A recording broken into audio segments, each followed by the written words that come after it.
کہ step wise کیسے ہے.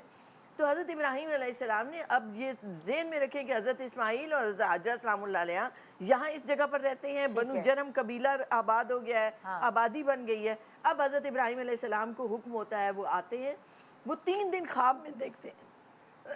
حکم آتا ہے کہ سب سے جو محبوب چیز ہے وہ اللہ کی راہ میں قربان کرو. ایک دن خواب دیکھا, دوسرے دن خواب دیکھا, تو تیسرے دن انہیں سمجھ آئی, وہ پریشان ہوتے ہیں کہ میں کیا چیز ایسی اللہ مجھے حکم دے رہا ہے, کیونکہ انبیاء کے خواب وحی الہی ہوتے ہیں, سچے ہوتے ہیں, انہیں جو حکم دیا جا رہا ہے انہیں کرنا ہے, وہ نبی ہیں اللہ کے. تو تیسرے دن اس کو یوم عرفہ بھی اس لیے بھی کہتے ہیں کہ اس دن انہوں نے پہچان لیا کہ اللہ نے مجھے کیا حکم دیا ہے. تو ان کے لیے سب سے محبوب ترین چیز حضرت اسماعیل علیہ السلام تھے. تو وہ گئے حضرت حاجرہ سلام اللہ علیہ کے پاس. اب آپ تصور کریں کہ ایک باپ ساتھ رہتا بھی نہیں ہے, آ رہا ہے اور حضرت اسماعیل علیہ السلام کو قربانی کے لیے لے کر جا رہا ہے, مگر ہر ایک میں ایک تسلیم و رضا کا ایک رنگ موجود ہے. تو حضرت حاجرہ سلام اللہ علیہ سے فرمایا کہ حضرت اسماعیل علیہ السلام کو تیار کر کے مجھے ساتھ بھیج دیں.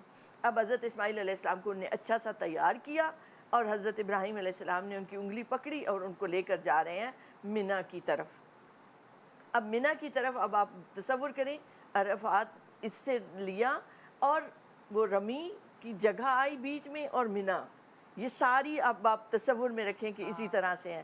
تو حضرت ابراہیم علیہ السلام کے پاس سب سے پہلے شیطان آیا کہ ابراہیم پاگل ہو, یہ کیا کر رہے ہو تم, اپنے بیٹے کو قربان کرنے کے لیے لے کر جا رہے ہو. تو انہوں نے کنکریاں اٹھا کر ماری.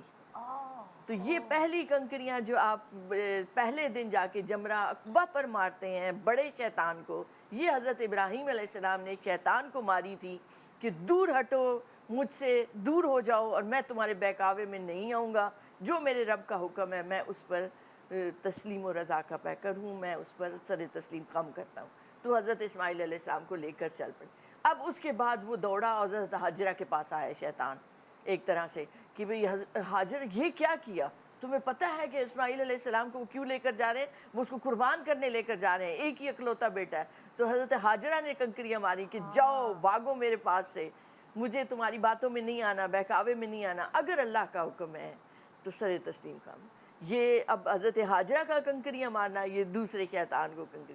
تیسرا حضرت اسماعیل علیہ السلام کے پاس آیا اور کہا کہ تمہیں پتہ ہے تمہیں کیوں لے کے جایا جا رہا ہے, تمہارا باپ تمہیں ذبح کرنے جا رہا ہے, تو اب رک جاؤ, باز آ جاؤ, منع کر دو.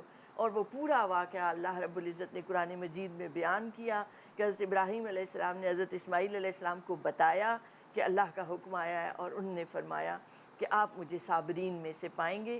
روایت میں آتا ہے کہ حضرت ابراہیم علیہ السلام نے ان کے ہاتھ پاؤں باندھ دیے تاکہ وہ ہلے نہیں, تو ان سے وہ, بلکہ انہوں نے کہا حضرت اسماعیل علیہ السلام نے کہ یہ نہ ہو چھری سے میں تڑپنے لگ جاؤں.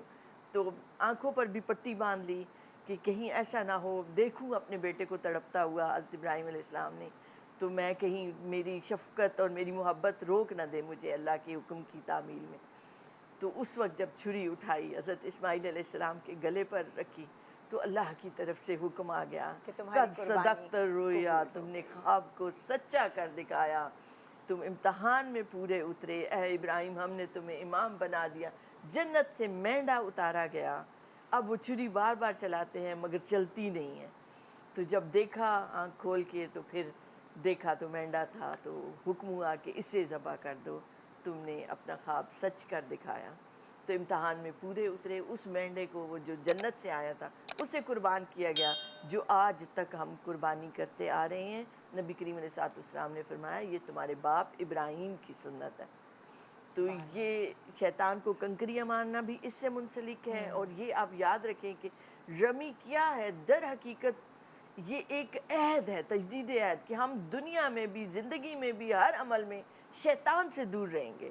وہ کنکریاں مارنا ایک ایسا عمل ہے کہ ظاہراً آپ اس کو کنکریاں مار رہے ہیں, مگر آپ باطناً آپ ایک عہد کر رہے ہیں کہ ہم شیطان کی راہ پر نہیں چلیں گے. ہم جب کنکری مارتے ہیں تو ہم صرف ریپلیکیٹ نہیں کر رہے جو حضرت ابراہیم اور ان کے گھر والوں نے کیا تھا, ہم اپنے لیے اس شیطان کو, جسے اجازت کھلی ہے اس وقت بھی تھی جب اللہ کے پیارے نبی اور ان کی فیملی کا واقعہ امتحان لیا جا رہا تھا, اس وقت بھی شیطان کو کھلی اجازت تھی کہ تم جاؤ, رہتی دنیا تک تم نے جو بگاڑنا ہے بگاڑ لو, میں نے اپنے ان بندوں کو وہ طاقت دی ہے کہ وہ تمہارے بہکاوے میں نہیں آئیں گے اگر نہیں آنا چاہیں گے. اور ہم جب مارتے ہیں کنکریاں حج پہ اسی طرح شیطان کو تو ہم اپنے لیے مارتے ہیں. اب شیطان نے کہا تھا کہ میں دائیں سے آؤں گا، بائیں سے آؤں گا، آگے سے آؤں گا، پیچھے سے آؤں گا. تو علماء کہتے ہیں کہ 2 جگہ رہ گئی، ایک زمین کی اور ایک آسمان کی. سجدے میں جاؤ گے تو سجدے میں وہ اللہ سے ربط ہو جائے گا،